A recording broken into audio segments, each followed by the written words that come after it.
네, 안녕하십니까. MDMS의 조례열 목사입니다. 오늘의 말씀은 마태복음 16장 18절입니다. 또 내가 네게 이르노니 너는 베드로라. 내가 이 반석 위에 내 교회를 세우리니 음부의 권세가 이기지 못하리라. 예, 이 말씀을 반석 위에 라는 제목으로 함께 은혜를 나누도록 하겠습니다. 오늘의 본문의 말씀은 베드로가 예수님께 대해서 주는 그리스도시요 살아계신 하나님의 아들이니이다 라고 대답했을 때 예수님께서 내가 복이도다 하시면서 이어서 하신 말씀입니다. 또한 그 다음 말씀으로 베드로에게 천국 열쇠를 내게 주리니 라고 또 하십니다.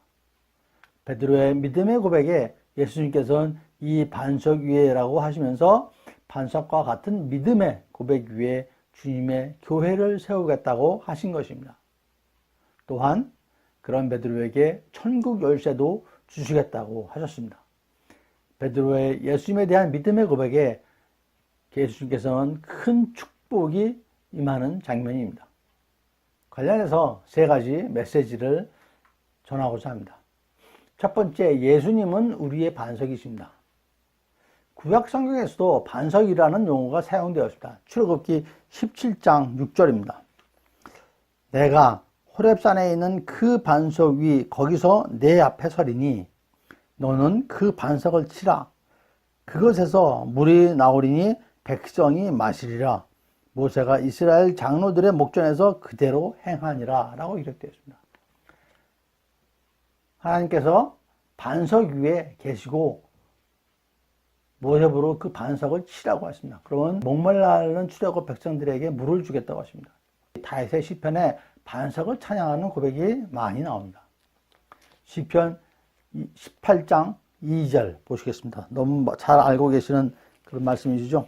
여호와는 나의 반석이시오 나의 요새시오 나를 건지시는 이시오 나의 하나님이시오 내가 그 안에 피할 나의 바위시오 나의 방패시오 나의 구원의 뿔이시오 나의 산성이시로다 라고 하였습니다.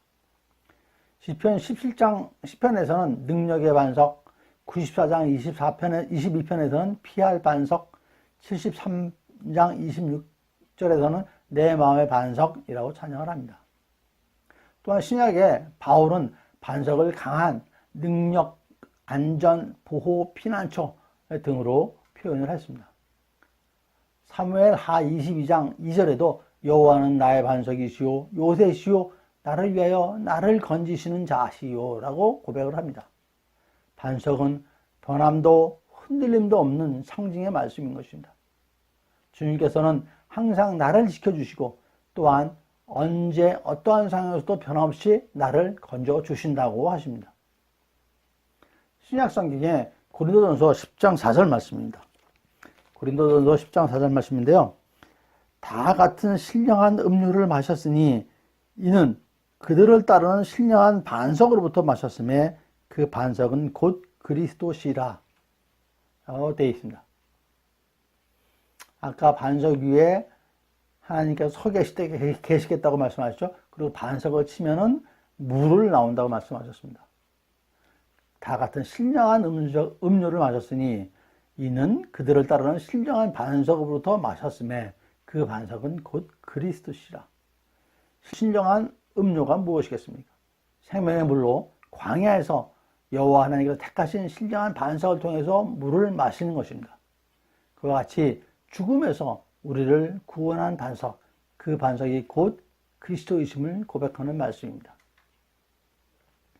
성경에서는 예수 그리스도를 돌로도 묘사를 합니다.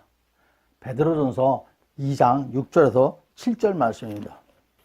성경에 기록되었을 때 보라 내가 택한 보배로운 모퉁이 돌을 시온에 두노니 그를 믿는 자는 부끄러움을 당하지 아니하리라 하였으니 그러므로 믿는 너희에게는 보배이나 믿지 아니하는 자에게는 건축자들이 버린 그 돌이 모퉁이 위에 머릿돌이 되고 라고 말씀을 하십니다.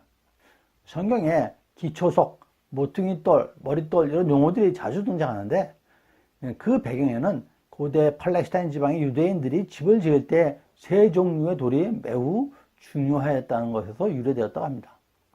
기초석은 말 그대로 건물을 세우는 것이고, 모퉁이 돌은 건물의 벽들을 연결시켜주는 중요한 역할을 하고, 머릿돌은 지붕에 사용되는 것으로 이 세 가지 돌이 이루어져 집, 건물 전체를 유지하고 보호하게 되는 것이죠. 우리의 주 예수 그리스도는 기초석이요 모퉁이 돌은 동시에 머릿돌이신 것입니다. 그 반석 위에 우리의 믿음을 견고히 세워나가야 할 것입니다. 두 번째 말씀으로 교만한 자에게는 거치는 돌이다 라는 말씀입니다. 이사야서 8장 14절 말씀입니다. 그가 성소가 되시리라. 그러나 이스라엘의 두 집에는 걸림돌과 걸려 넘어지는 반석이 되실 것이며 예루살렘 주민에게는 함정과 올무가 되시리니 라는 말씀이십니다. 개역 성경에서는 이 말씀이 어떻게 표현되어 있냐면 그가 거룩한 피할 곳이 되시리라. 그러나 이스라엘의 두 집에는 거치는 돌, 걸리는 반석이 되실 것이며 예루살렘 거민에는 함정, 올무가 되시리라고 했습니다. 여기서 이스라엘의 두 집은 하나님을 믿노라 하는 사람들을 가리킵니다. 그런데 왜 여호와 하나님께서 그들에게 거치는 돌, 걸리는 반석이 되시는 걸까요? 걸림돌, 걸리는 반석은 유대인들에게 하나님이 아들 예수 그리스도가 걸림돌이고 걸리는 반석이라고 하십니다. 어떤 유대인들일까요? 믿는데 실패한 유대인들이겠죠? 그들에게 하시는 말씀입니다. 신약 성경에서 사도 바울은 로마서 9장 33절에서 베드로전서 2장 8절에서 부딪히는 돌, 거치는 반석이라고 표현하였습니다. 베드로전서 2장 8절에서 말씀하시기를 또한 부딪히는 돌과 걸려 넘어지게 하는 바위가 되었다 하였느니라. 그들이 말씀을 순종하지 아니함으로 넘어지라니 이는 그들을 이렇게 정한 것이라 라고 하십니다. 말씀을 순종하지 않으면 넘어진다고 하시는 것입니다. 교만하면 넘어진다고 하시는 것입니다. 만일 하나님께서 모든 사람이 인정할 만한 영광의 모습으로 나타나신다면 아무도 실족하지 않았을 것입니다. 그러나 하나님께서는 육체로 오시기 때문에 많은 사람들이 하나님의 육신적인 면을 보고 넘어지고 부러지고 걸리게 되는 것입니다. 그런 사람들에게 우리 구원에 절대적으로 필요한 그리스도께서 거치는 돌, 걸리는 반석이 되어버리고 마셨습니다. 이 모습이 유대인들에게만 있나요?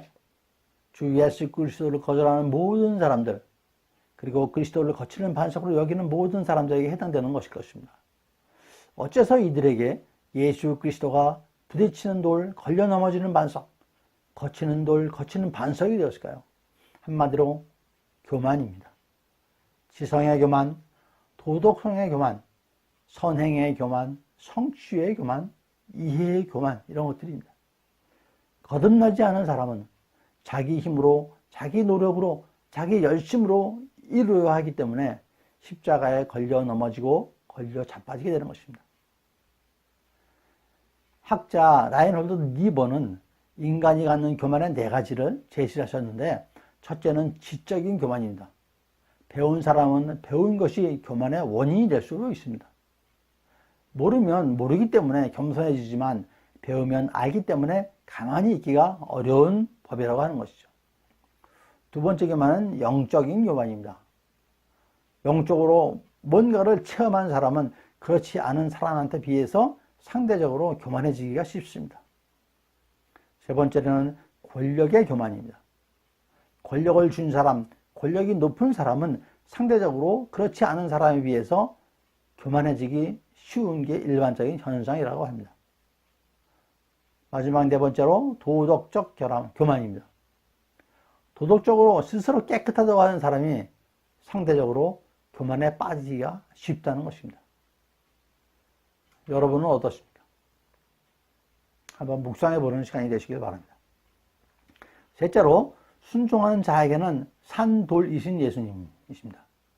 베드로전서 2장 5절 말씀입니다. 너희도 산돌같이 신령한 집을 세워지고 예수 그리스도로 말미암아 하나님이 기쁘게 받으실 신령한 제사장이 될지니라 라고 말씀하십니다.